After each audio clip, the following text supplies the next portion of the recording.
लोकशाहीचा बुलंद आवाज, रिपब्लिकन वार्ता महाराष्ट्र।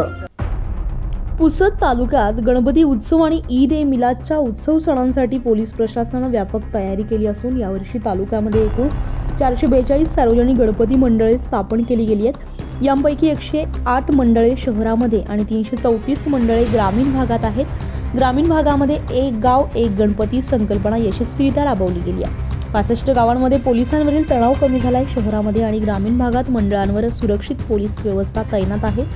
शहरामध्ये सीसीटीव्ही निगराणी, नियमित गस्त आणि वाहतूक व्यवस्थापन विशेष पद्धतीने राबवली जाते।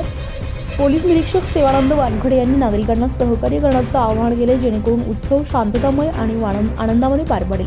पुसद शहरातील गणपती विसर्जन रविवार दिनांक 7 सप्टेंबर रोजी होईल, तर ग्रामीण भागामध्ये विसर्जन 4 आणि 6 सप्टेंबर रोजी होईल। ईद ए मिलाद जुलूस 5 सप्टेंबर रोजी आयोजित केला गेलेला आहे। जुलूस आणि विसर्जन दरम्यान अधिक पोलीस कर्मचारी तैनात राहतील आणि शहरातील प्रत्येक वॉर्ड आणि चौरस्त्यावर पोलीस रूट मार्च काढला जाईल।